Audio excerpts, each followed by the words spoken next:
The Hindu editorial dictation. 5 seconds. Comments. Overdue review. Supreme Court's remarks on sedition cases bode well for its inevitable invalidation. It is gratifying to note that the Supreme Court, while indicating its intention to reconsider the sedition provision in the IPC, has raised the question most relevant to the issue. Why does Section 124A continue in the statute book even after 75 years of independence?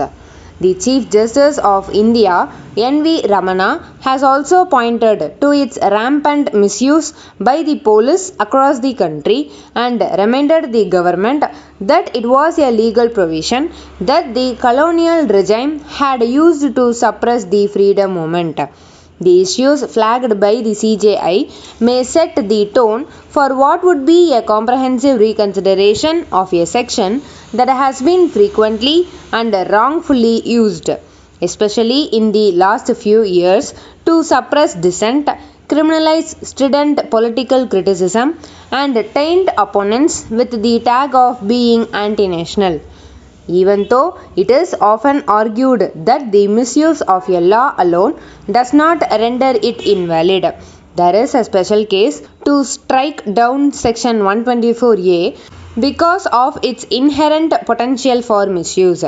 There is a pattern of behavior among all regimes that indicate a proclivity to invoke it without examining its applicability to the facts of any case.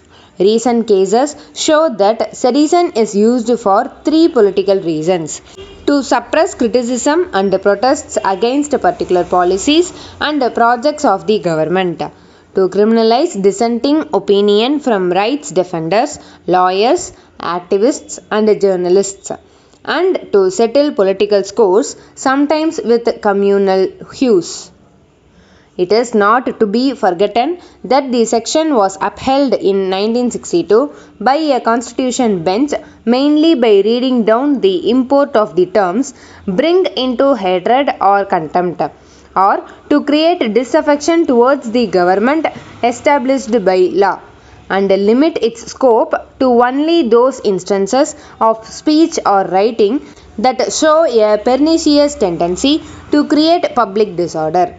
Without this attenuated interpretation, the restriction imposed on free speech by Section 124A would have been declared unconstitutional.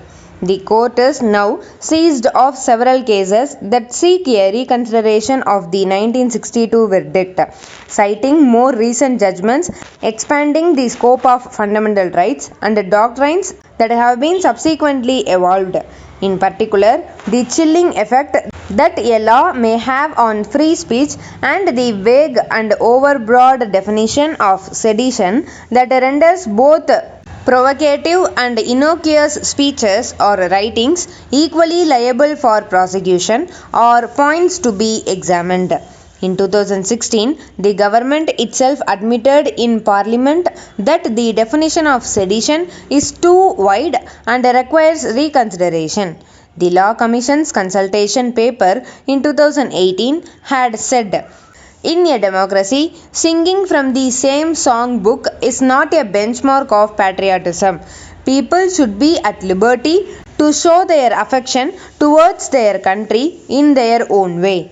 While issuing fresh guidelines and safeguards is one way of quelling the potential for its misuse, it will be more helpful if Section 124A is struck down altogether."